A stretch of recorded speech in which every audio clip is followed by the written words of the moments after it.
इस सेशन में हम डिस्कस करेंगे एफ गेट एस नाम की कुछ चीज़ होती है, वो क्यों होती है, क्या होती है। उससे पहले हम डिस्कस करेंगे लास्ट सेशन में जो मैंने आपको असाइनमेंट दिया था, आपको वो असाइनमेंट मुझे कहीं भी कुछ सेंड नहीं करना है। अभी मैं जो लॉजिक बता रहा हूँ उससे आपके लॉजिक को मैच करना है। अगर आपका लॉजिक सही है, सही सही काम कर रहा है, हो सकता है आपका लॉजिक अलग हो, आपने कुछ अलग तरीके से सोचा हो, लेकिन मैं सबसे सिंपल वे बताऊंगा जैसे कि मैंने आपको सिखाया कि कैसे सोचते हैं और उस पर बेस्ड कैसा लॉजिक बनेगा। सबसे पहले कॉनकैटिनेट के लॉजिक को डिस्कस करते हैं।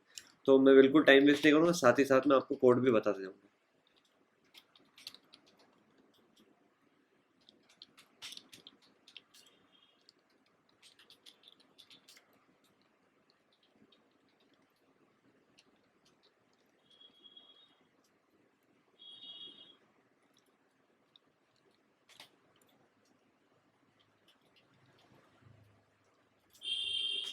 सबसे पहले तो हमें ये रिटर्न जीरो आएगा लास्ट में। उसके बाद में क्या टाइप की एक अरे लगेगी 21 एलिमेंट की पहले इनपुट के लिए, और एक बी नाम की अरे जिसमें कि हमारा दूसरा इनपुट हो। कॉनकैटिनेट का मतलब कि हमें दो स्ट्रिंग्स को जोड़ना है। उसके लिए सबसे पहले हमें इनपुट करवाना पड़ेगा दो स्ट्रिंग्स को। तो printf enter a sorry string. उसके बाद में scanf percentage s comma a printf enter another string। इसको scanf percentage s comma b. दो स्ट्रिंग्स इनपुट करा लिए हमने, एक ए में और एक बी में। सबसे पहले तो है हम समझ लेते हैं बोर्ड पे कि हमें करना क्या है। कॉनकैटिनेट में हमारे पास में एक ये ए वाली स्ट्रिंग है, इसमें ए बी सी और डी है, और यहाँ पर एक बैकस्लैश जीरो है, मतलब कि स्ट्रिंग टर्मिनेटर। बी जो आ रहे हैं उसमें मान लीजिए कि ई एफ जी है और एक स्ट्रिंग टर्मिनेटर। हमें करना ये कि हमें ए के अंदर ही ए को चेंज करना है। इसमें ए बी सी डी, यहाँ पर ई एफ जी स्ट्रिंग टर्मिनेटर। हमें करना ये कि हमें जो पहली है पहले वाला जो इनपुट है उसको सेम टू सेम रहने देना, बल्कि उसके जस्ट बाद से हमें वो दूसरी वाली स्ट्रिंग को ऐड करना है और उसके बाद में स्ट्रिंग टर्मिनेटर लगा देना। काफ़ी सिंपल है। तो सबसे पहले तो इस वाले को इस सारे में कन्वर्ट करने के लिए हमें एक एक आइडेंटिटी को यहाँ पर बिठाना पड़ेगा। एक आइडेंटिटी को यहाँ पर बिठा देंगे जीरो पे बी के लिए, और इनमें फिर कॉपी वाला लॉजिक लगा देंगे। कॉपी वाला लॉजिक लास्ट सेशन डिस्कस हो चुका है, तो मैं उसको वापस से नहीं बताऊंगा। सबसे पहले हमें दो आइडेंटिटी टाइप की वैल्यूज लगेगी, एक एक्स और एक वाई। सबसे पहले हम जो है फॉर, इसमें मैं फॉर लूप का यूज़ कर रहा हूँ। सिर्फ मैं बीच में चेंज इसलिए करता हूँ ताकि आपको दोनों लूप्स का यूज़, दोनों लूप्स को कैसे यूज़ करते हैं ये पता होना चाहिए। अब क्योंकि ये वन लाइनर है इसलिए मैं यहाँ पर फॉर लूप का यूज़ कर रहा हूँ। For x equal to zero, पहले हमने एक्स को जीरो पे बिठाया जो हमारे बोर्ड के हिसाब से पहले यहाँ पर बिठाया। अब जब तक आगे बढ़ाएंगे जब तक कि बैकस्लैश जीरो नहीं आ जाता, तो कंडीशन डाल देते हैं A of X not equal to string terminator semicolon और आइटरेटर एक्स प्लस प्लस। अब मान लीजिए कि अब इसमें तो कोई कोड ही नहीं है। मैं समझाता हूँ आपको, एक नई चीज़ सिखाता हूँ आज वन लाइनर्स के बारे में। पहले ऐसा होता था कि फॉर यहाँ पर कुछ कंडीशन आइटरेटर और इनिशियलाइजेशन रहता था, और यहाँ पर वन लाइनर रहता था। वन लाइनर एक ही लाइन का कोड है, उसके बाद में सेमी कॉलन रहता था। अब मान लीजिए हमें कुछ ऐसा करवाना है कि हमें सिर्फ इसके अंदर की जो आइटरेटर है वही कोड है हमारा, मतलब कि और कोई कोड है ही नहीं उसके अलावा। तो उस केस में हम ऐसा लिखेंगे फॉर जो भी अंदर लिखा है इनिशियलाइजेशन कंडीशन आइटरेटर, जस्ट बाद सेमी कॉलन लगा देंगे। जस्ट बाद सेमी कॉलन लगाने से सिर्फ ये लूप चलेगा, इसमें कोई कोड नहीं आएगा। तो मैं यहाँ पर सेमी कॉलन लगा दूंगा। जब मैंने सेमी कॉलन लगाया तो अब हम हमारी कॉनकैटिनेट वाली थ्योरी पे चलते हैं। तो अब एक्स जो है यहाँ पर पहुँच चुका है। अब वाई को जीरो पे बिठा देते हैं।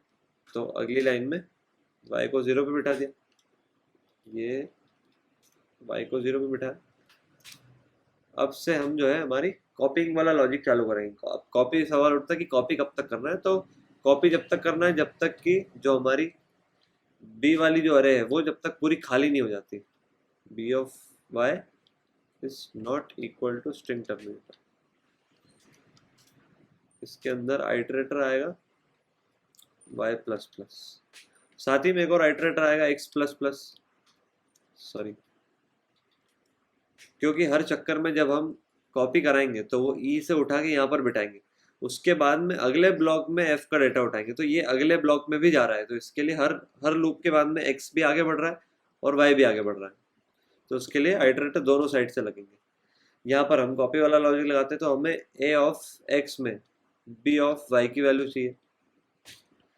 सब कुछ हो जाने के बाद में जब सब कुछ हो जाएगा तो लास्ट में हमें यहाँ से लेके यहाँ तक की अरे मिल जाएगी जी तक की। अब सवाल है स्ट्रिंग टर्मिनेटर को लगाने का, तो स्ट्रिंग टर्मिनेटर कौन सी लोकेशन पे होगा, तो उसकी लोकेशन पे ऑलरेडी एक्स पहुंच चुका होगा, उसकी कंडीशन पे ऑलरेडी एक्स पहुंच चुका होगा एक घर आगे,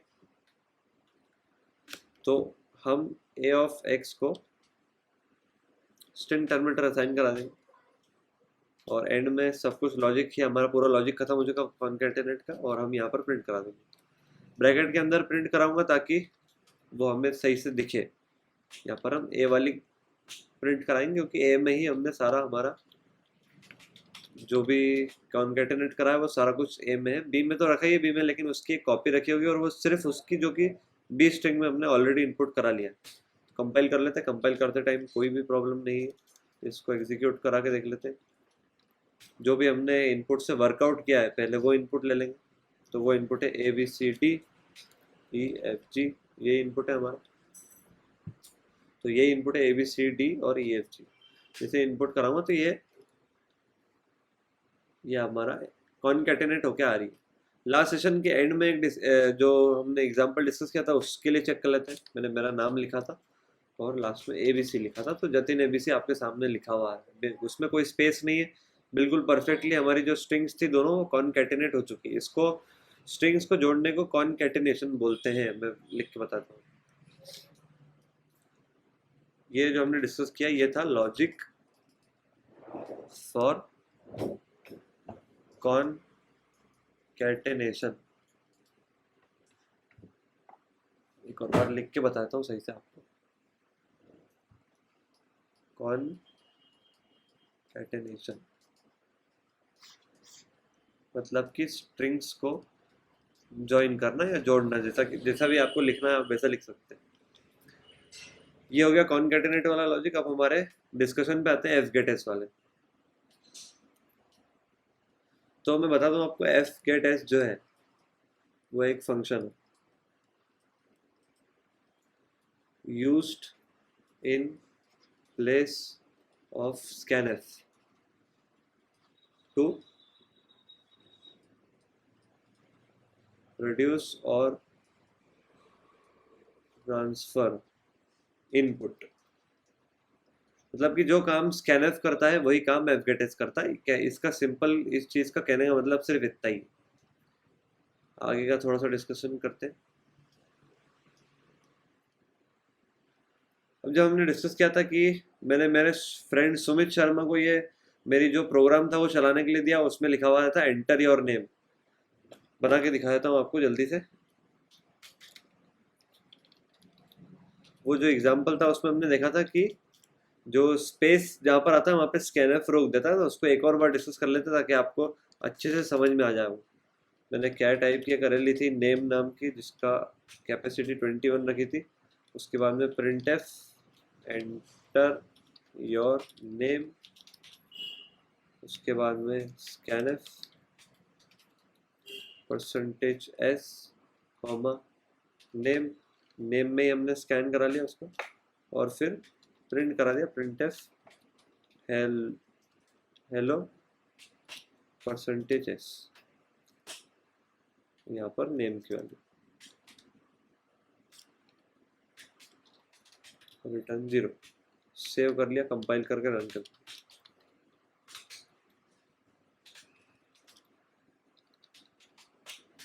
ये मैंने अपना नाम लिखा JATIN, बढ़िया आ रहा है, हेलो जतिन लिखा हुआ आ रहा है, कोई प्रॉब्लम नहीं। ये परसेंटेज इसलिए आ रहा है क्योंकि मैं यहाँ पर बैकस्लैश n का यूज़ करना भूल गया हूँ। आप भी लास्ट एग्जांपल में भी ऐड कर लीजिएगा बैकस्लैश n को, और इस वाले एग्जांपल में भी ऐड कर लीजिए।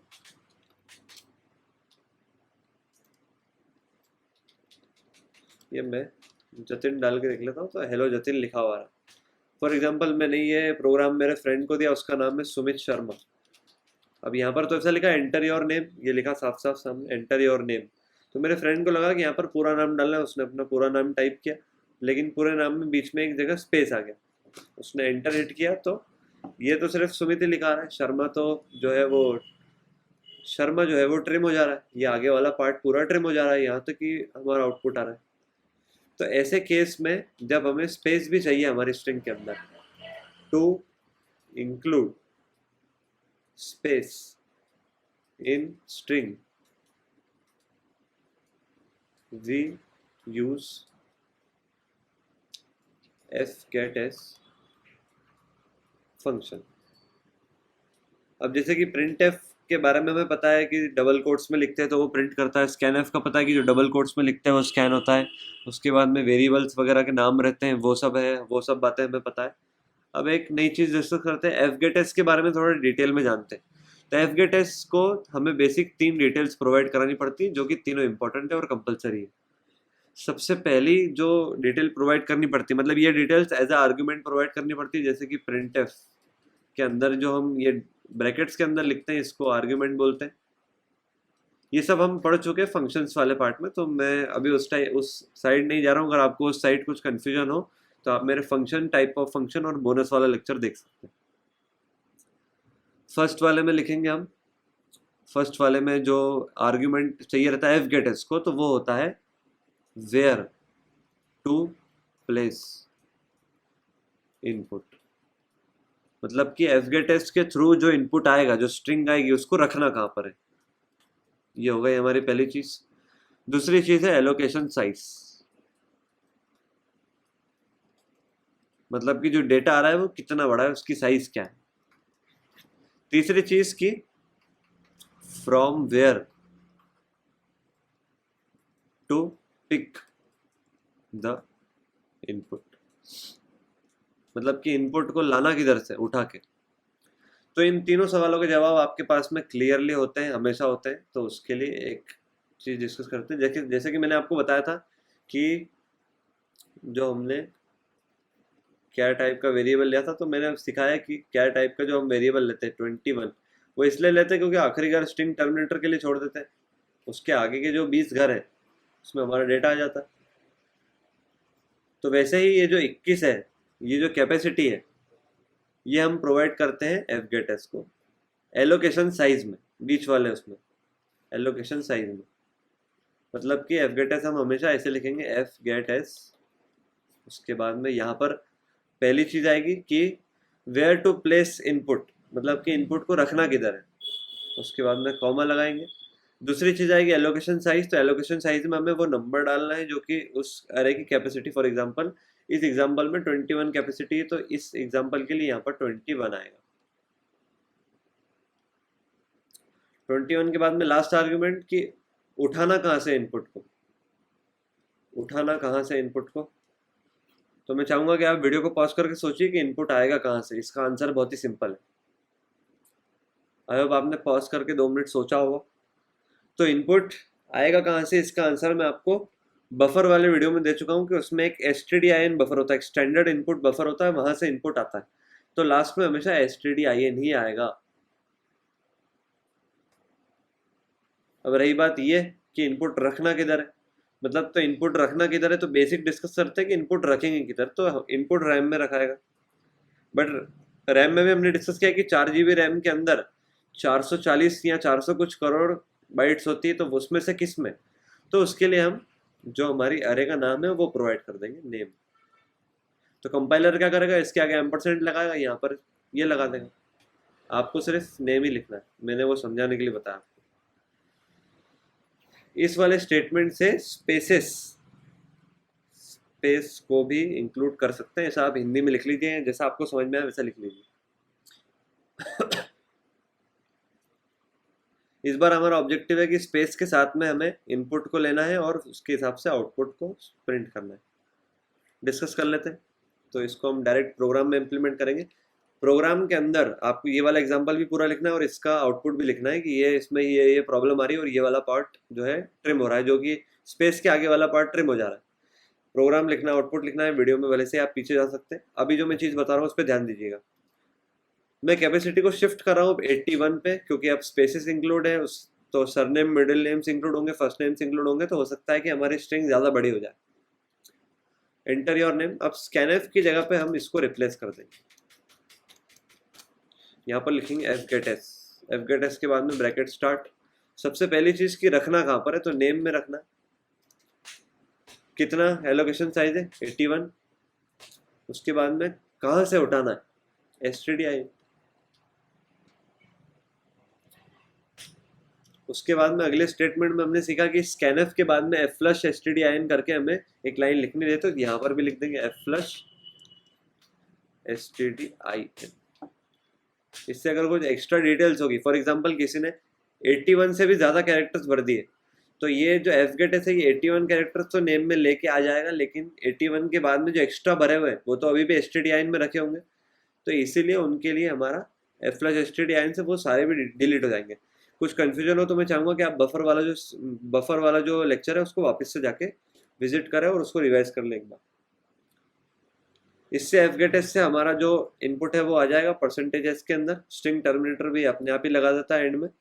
तो अब इसको हम डिस्कस कर लेते हैं, कंपाइल कर लेंगे इसको। ये कंपाइल हो चुका है, रन करके देख लेंगे इसको। रन जैसे ही करेंगे तो अभी बोल रहा है एंटर योर नेम। इस बार मेरे फ्रेंड ने पूरा नाम डाला, मैंने ये प्रोग्राम उसको एडिट करके दिया, फिर से कंपाइल किया, एग्जीक्यूटेबल फाइल बनाई, फिर से फ्रेंड को भेजी। उस फ्रेंड का नाम भी सुमित शर्मा था, उसने मुझे ये प्रोग्राम बनाने के लिए बोला था, जो कि पूरा नाम छाप सके बिना किसी झंझट के। तो उसने इस बार सुमित शर्मा लिखा स्पेस के साथ में, एंटर हिट करा, तो ये हेलो सुमित शर्मा आपके सामने लिखा हुआ आ गया। हेलो सुमित शर्मा आपके सामने क्लियरली लिखा हुआ है, इसमें कोई प्रॉब्लम नहीं है, ना ही हमारे इनपुट में कोई प्रॉब्लम है, ना ही हमारा आउटपुट में कोई प्रॉब्लम है। फॉर एग्जाम्पल अब ये वाला आप एग्जाम्पल नोट कर लीजिए, इसका आउटपुट नोट कर लीजिए। आप चाहें तो अपना नाम लिख सकते हैं यहाँ पर सुमित शर्मा की जगह पर। आगे का डिस्कशन करते हैं। अब इसमें इस वाले स्टेटमेंट में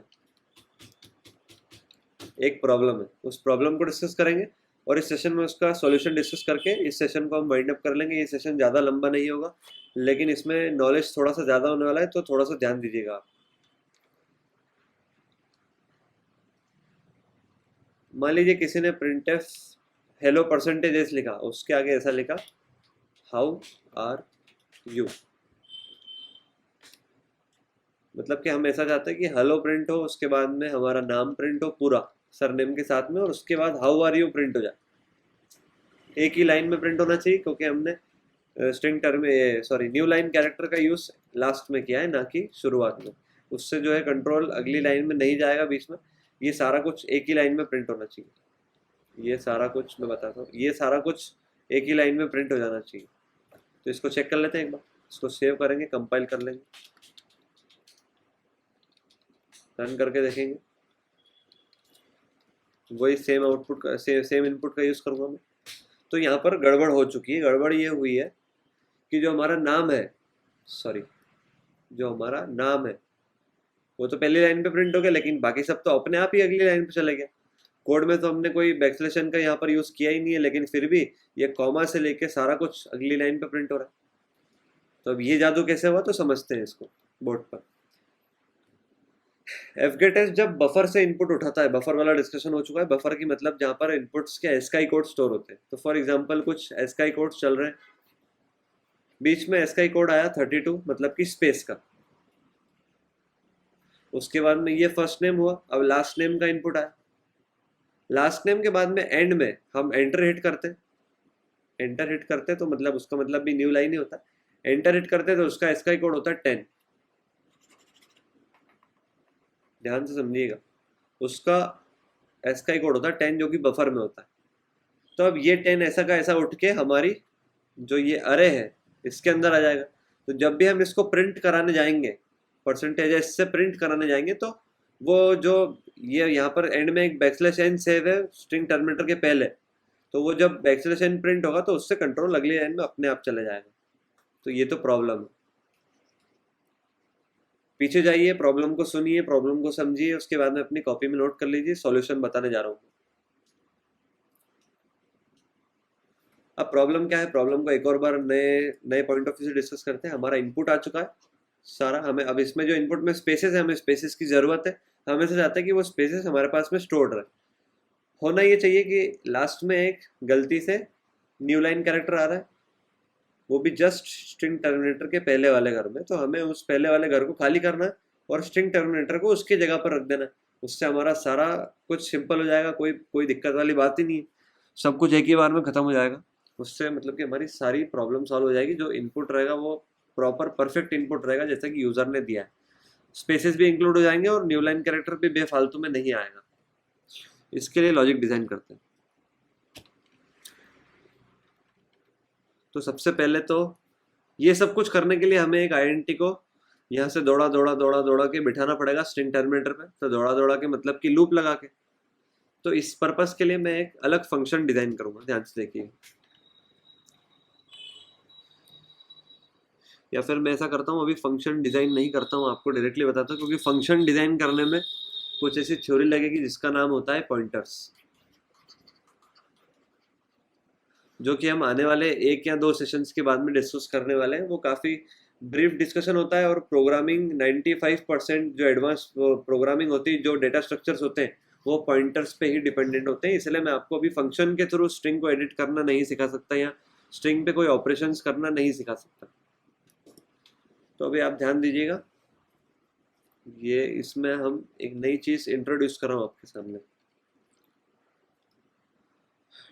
अब हमारा जो डिस्कशन है उसको कंटिन्यू करते हैं। हमें इसको दौड़ा दौड़ा दौड़ा के बिठाना है यहाँ पर एंड वाले घर में, मतलब कि हमें लेंथ ऑफ स्ट्रिंग पता करना है।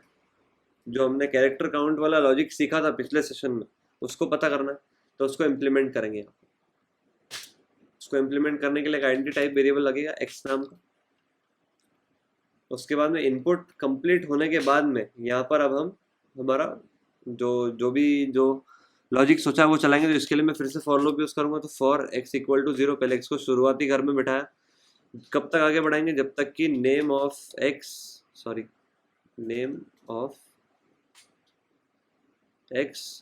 Is not equal to string terminator. और इसके बाद में आइटरेट होगा एक्स प्लस प्लस, इसमें सेमी कोलन यूज़ करूँगा। ये मैं बता चुका हूँ आपको कि सिर्फ सेमी कोलन मैंने क्यों यूज़ किया है।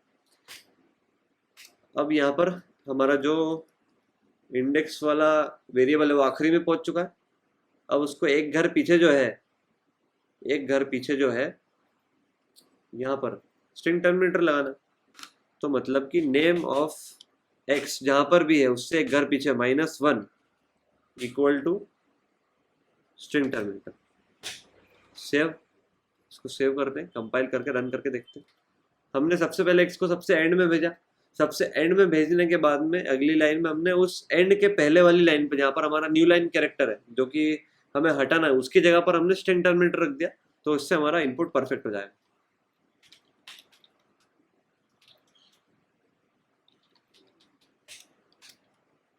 अब इस बार मेरे फ्रेंड ने वापस से वही इनपुट दिया। इस बार सब कुछ एक ही लाइन में आ रहा है क्योंकि हम उस न्यू लाइन कैरेक्टर को हटा चुके हैं इस बार वहां से। ये वाला प्रोग्राम लिख लीजिए आप पूरा, आउटपुट लिख लीजिए कि इस बार आउटपुट सही आ रहा है। आपको इसके पहले वाला ये वाला प्रोग्राम भी लिखना है जिसमें न्यू लाइन कैरेक्टर प्रिंट हो रहा था, उसका आउटपुट भी लिखना है।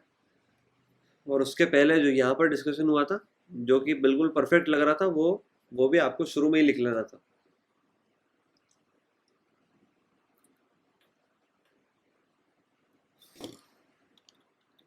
अब डिस्कशन करते हैं कुछ अलग, और लास्ट एक छोटा सा डिस्कशन बाकी, उसके बाद में इस सेशन को वाइंड अप कर लेंगे। तो अब डिस्कस करते हैं कि ये जो लॉजिक है, ये 2 लाइन का जो लॉजिक था जिसमें हमने एक्स को लास्ट घर में भेजा और उसके लास्ट के पहले वाले घर में हमने स्ट्रिंग टर्मिनेटर को रख दिया। तो इस पर्टिकुलर लॉजिक के लिए कुछ फंक्शन डिजाइन है, उसको समझते हैं। तो जैसे कि हम printf का यूज़ करते हैं, scanf का यूज़ करते हैं, इस बार हमने fgetS का यूज़ किया। इन सब के हम सीख चुके हैं कि जो प्रोटोटाइप्स हैं वो है stdio.h में। तो अगर हम इंक्लूड stdio.h करते हैं तो हम तीनों फंक्शन को भी इंक्लूड करते हैं। अब मान लीजिए हमें स्ट्रिंग से रिलेटेड कुछ फंक्शन को इंक्लूड करना है, तो उसके लिए एक हेडर फाइल होती है string dot H. String dot H वाली फाइल में कुछ स्पेशल फंक्शन है जो कि स्ट्रिंग से रिलेटेड है, स्ट्रिंग ऑपरेशन से रिलेटेड है, जैसे कि स्ट्रिंग को कॉपी करना, स्ट्रिंग की लेंथ फाइंड करना और स्ट्रिंग को कॉनकैटिनेट करना वगैरह वगैरह, सब कुछ उसमें इंक्लूड है। तो अब सवाल ये उठता है कि जब ये ऑलरेडी स्ट्रिंग डॉट एच में है तो हम इन्हें बना के क्यों देख रहे हैं? तो उसका जवाब ये है कि हम फ्यूचर में जाके कुछ ऐसा डिजाइन करने वाले हैं जिसमें कि हम खुद ये हेडर फाइल्स बनाएंगे और उससे रिलेटेड कोड को डिजाइन करेंगे। इसका मैं आपको प्रूफ बताता हूँ। ये सब कुछ एडवांस डेटा स्ट्रक्चर्स में होने वाला है, तो आप अभी इसके लिए बिल्कुल टेंशन ना लें। अभी मैं सिर्फ आपको एक एग्जांपल बता देता हूँ कि हम हेडर फाइल्स जो है वो किस टाइप के बनाएंगे। अब दिस पॉइंट ऑफ टाइम पे आप फंक्शंस के बारे में समझते हैं, फंक्शन को डिक्लेयर करते हैं उसके बारे में समझते हैं। तो अब मैं आपको कैपेबल हूँ बताने के कि जो हेडर फाइल्स होती है उसके अंदर क्या होता है। तो हेडर फाइल्स जो होती है, फॉर एग्जांपल ये एक हेडर फाइल है, इस हेडर फाइल के अंदर फंक्शन का रिटर्न टाइप होता है, फंक्शन का नाम होता है, ये फंक्शन का नाम है, और फंक्शन के पैरामीटर होते हैं। ये वही स्टेटमेंट है जो कि हम टॉप पर जो फंक्शन को डिक्लेयर करते टाइम लिखते थे, अगर आपको फंक्शन वाले सेशन में याद हो तो। वरना फंक्शन डिफाइन करते टाइम तो हम ये डायरेक्ट फंक्शन डिफाइन करने लगते हैं। फॉर एग्जांपल ये get from singly link list है, इसको हमने यहाँ डिफाइन कर रखा है, लेकिन हमें जरूरी है कि डिफाइन करने से पहले इसका पहले प्रोटोटाइप बताएं। तो वो प्रोटोटाइप होता है हेडर फाइल में। जैसे कि इसमें हम डिस्कस कर रहे हैं get from singly link list, तो इसमें यहाँ पर कहीं होगा get from singly link list, तो ये रहा get from singly link list. तो ये इसका प्रोटोटाइप है ये पूरा, और वो इसका कोड है। ये सब कुछ हम एडवांस्ड डेटा स्ट्रक्चर्स के कोर्स में डिस्कस करेंगे, जो कि अभी से अगले के अगले कोर्स में आएगा। तो अभी से आपको इसकी टेंशन लेने की बिल्कुल ज़रूरत नहीं है। इसमें कुछ एडवांस्ड कोर्स होते हैं, पहले हमें उन कोर्स को सीखना पड़ेगा, कुछ बहुत सारी थ्योरी आएगी बीच में, वो पूरी थ्योरी को डिस्कस करना पड़ेगा। ये सिंगल लिंक लिस्ट वगैरह, double link list, stack, Q वगैरह, लिस्ट क्या होती है, स्टैक क्या होता है, क्यू क्या होता है, डेटा स्ट्रक्चर्स कैसे काम करते हैं, वो सब कुछ अच्छे से पहले समझना पड़ेगा। हम अभी प्रोग्रामिंग सीख ही इसलिए रहे हैं, सी प्रोग्रामिंग, कि हम आगे जाके डेटा स्ट्रक्चर्स को इम्प्लीमेंट कर सके और कॉम्पिटिटिव प्रोग्रामिंग को कर सके। कॉम्पिटिटिव प्रोग्रामिंग के बारे में मैं आपको इस कोर्स के सबसे लास्ट लेक्चर में बताऊंगा, और सर्टिफिकेट से रिलेटेड भी कुछ बात करूंगा, वो भी कोर्स के लास्ट सेशन में। और डीएसए वगैरह की बात हम अगले कोर्स से स्टार्ट करेंगे, अगले जो भी मैं वीडियोस बनाऊंगा मेरे चैनल पर उससे स्टार्ट करेंगे। तो अभी हम डिस्कस करते हैं कि स्ट्रिंग डॉट एच की यहाँ पर ज़रूरत क्या पड़ी। तो ज़रूरत ये है कि हम बार बार हमारे कोड में ये वाली लाइन नहीं लिख सकते। ये वाली जो लाइन्स है ये हमारे लिए इतनी आसान नहीं है लिखना, मतलब कि कोई भी बंदा होगा जो प्रोग्रामिंग करे उसके लिए ये इतना आसान नहीं, और इसमें टाइम बहुत वेस्ट होगा। अभी इसको सोचने में हमें टाइम लगा कि सबसे पहले तो आखिरी घर में पहुँचाया, फिर उस घर के पहले ये घर के एक पहले स्ट्रिंग टर्मिनेटर को रखा, फिर उसके बाद में हमारा काम किया। तो इसकी जगह पे, इतना दिमाग लगाने की जगह पे हम एक हेडर फाइल इंक्लूड करेंगे। सॉरी, हेडर फाइल का नाम है स्ट्रिंग डॉट एच। इस हेडर फाइल के अंदर एक फंक्शन है, सॉरी, इस हेडर फाइल के अंदर एक फंक्शन है str, मतलब कि स्ट्रिंग, और लेंथ, len, स्ट्रिंग लेंथ। इस फंक्शन से हमें पता चलता है कि एक स्ट्रिंग में कितने कैरेक्टर्स है, उसकी लेंथ कितनी। और सॉरी, स्ट्रिंग लेंथ वो नंबर भी होता है जिस घर में स्ट्रिंग टर्मिनेटर बैठा हुआ है। स्ट्रिंग लेंथ वही नंबर होता है जिस घर में स्ट्रिंग टर्मिनेटर बैठा हुआ हो। तो अब हमें करना ये है हमारे कोड में कि ये दोनों लाइंस को हटाना है। अब हमें करना ये है कि नेम, ध्यान से देखिएगा, नेम के अंदर हम strlen फंक्शन को यूज करेंगे नेम के लिए ही, और उसके इससे हमारे पास में स्ट्रिंग टर्मिनेटर का घर का एड्रेस, घर आ जाएगा, घर का एड्रेस आ जाएगा। उसके एक घर पहले जाएंगे, वहां पर स्ट्रिंग टर्मिनेटर रख देंगे, एक घर पहले स्ट्रिंग टर्मिनेटर रख दिया। इस लाइन को समझिए, इस लाइन को मैं आपको एक बार वर्कआउट करके बताता हूँ, आपको बार बार उसको वर्कआउट करके समझना पड़ेगा। फॉर एग्जांपल कुछ इनपुट है ABCD, ABCD, यहाँ पर मान लीजिए कि न्यू लाइन कैरेक्टर रखा है और यहाँ पर \0 रखा है। पहले हम अंदर वाला इसको, इस पर्टिकुलर इसको एवेलुएट करेंगे। इस अरे में मैं नाम भी लिख दूंगा 0 1 2 3 4 5। और हमें करना ये है कि हमने पहले strlen नेम, इससे क्या इवेल्युएट होगा, तो ये देख लेते हैं strlen नेम। ये मान लीजिए कि ये नेम नाम से अरे है। strlen से होगा ये कि ये कैरेक्टर्स गिन के बता देगा कि स्ट्रिंग टर्मिनेटर के पहले तक कितने कैरेक्टर्स है, तो 1 2 3 4 5, तो हमारे पास में इसका आंसर आएगा 5। तो पांचवें घर में तो स्ट्रिंग टर्मिनेटर बैठा, पांचवे के एक पहले वाले घर में, मतलब कि 5 - 1 वाले घर में हमें स्ट्रिंग टर्मिनेटर रखना है। तो मतलब कि strlen नेम -1, मतलब उससे एक घर पहले वाले में हमें, और ये इंडेक्स कहाँ का मिला हमें, तो ये नेम अरे का ही एड्रेस इंडेक्स है। जैसे कि ये जो 4 है तो ये नेम ऑफ 4 ही हुआ, तो हमें एग्जैक्ट 4 पता नहीं, इसलिए हम इस एक्सप्रेशन का यूज करते हैं strlen name -1 equal to string terminator. ये काफी कॉम्प्लेक्स तो नहीं समझने में, आप इसको 2-4 बार टाइप करके देखेंगे, 2-4 बार कोड में यूज करेंगे तो ये काफी सिंपल हो जाएगा। और ये वाली जो लाइन है ये आगे चल के लगभग सारे प्रोग्राम्स में ही यूज होने वाली, इसलिए इसको ध्यान से समझ लें। अगले सेशन से जो भी हम स्ट्रिंग से रिलेटेड ऑपरेशन करेंगे उसमें ये वाली लाइन जरूर होगी और एक fget वाली लाइन जरूर होगी। इसको भी एक बार चेक करके बताता हूँ आपको, कंपाइल करके रन करके देख लेते हैं। इस बार मेरे फ्रेंड ने वही पुराना इनपुट दिया, इस बार भी परफेक्टली काम कर रहा है नए लॉजिक के हिसाब से भी। तो आप इस वाले लॉजिक को नोट कर लीजिए और लिख लीजिए कि ये फाइनल लॉजिक है हमारे fget को यूज करके इनपुट को इंपोर्ट करने का। fget के थ्रू हम स्पेसेस को भी इंक्लूड कर सकते हैं हमारी स्ट्रिंग के अंदर। scanf के अंदर स्पेस की जगह पर स्ट्रिंग टर्मिनेटर लग जाता था और सब कुछ गड़बड़ हो जाती थी। अगले सेशन से हम और भी इंटरेस्टिंग डिस्कशन करने वाले ट्रिमिंग के ऊपर। ट्रिमिंग से मतलब कि फॉर एग्जांपल किसी ने शुरुआत में इनपुट देते टाइम 10-15 स्पेस दे दी फालतू की, उसके बाद में जतिन लिखा, उसके बाद में एंटर कर दिया, तो वो ऐसी की ऐसी स्ट्रिंग सेव हो गई। हम ये चाहते हैं कि ऐसे केस में ये सारे स्पेसेस रिमूव हो जाए और सिर्फ जतिन सेव हो।